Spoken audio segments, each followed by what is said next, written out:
తెలుగుదేశం నేతలు ఆమరణ దీక్షలకు సిద్ధమయ్యారు. జీవీఎంసీ ఎదురుగా గత కొద్ది రోజులుగా రిలే నిరాహార దీక్షలు చేస్తున్న GVMC floor leader Bhaskar Rao, Kona Tata Rao, corporator అమర్నాథులు దీక్ష చేపట్టారు. ఈ సందర్భంగా టీడీపీ పోలిట్ బ్యూరో సభ్యుడు యనమల రామకృష్ణ మాట్లాడుతూ రాష్ట్రాన్ని విడదీసే ప్రసక్తి లేదన్నారు. రాష్ట్రంలో రగులుతున్న అగ్నిగుండాన్ని సోనియానే చల్లార్చాలని కోరారు.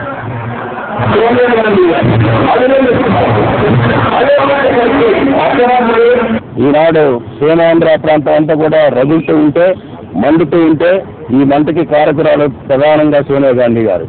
ఆవిడే ఈ మంటను ఆర్పాలంటే సమైక్యాంధ్రగా ఉంటుందనేటువంటి ప్రకటించాల్సినటువంటి బాధ్యత ఆవిడ మీద ఉంది.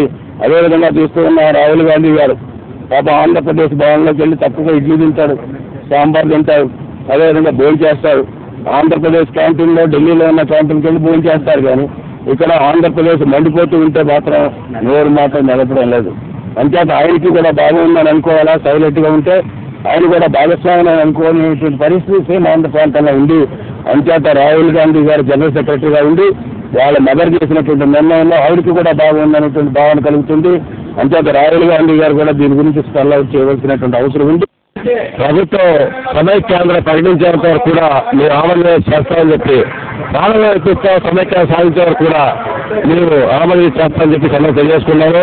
అందుకని తెలుగుదేశం పార్టీలో ఇవాళ విశాఖ జిల్లా తరఫున సమైక్యాంధ్రాన్ని రక్షించుకోవాలని, ఆంధ్రప్రదేశ్ వరకు ఎట్లా ఉందో అలాగే ఉంచుకోవాలని డిమాండ్తో ఈ ఆమరణ నిరాహార దీక్ష దిగాం. అందువలన ఎప్పుడైతే మళ్ళీ కేంద్ర ప్రభుత్వం స్పష్టమైన నిర్ణయం చెప్తుందో ఆంధ్రప్రదేశ్ గా ఉంచుతామని అప్పటి వరకు ఆమరణ నిరాహార దీక్ష సాగుతుంది. అవసరమైతే మేము 2 రోజుల్లో సమైక్యాంధ్ర ప్రకటన వెలువరించకపోతే రాష్ట్రంలో తిరిగే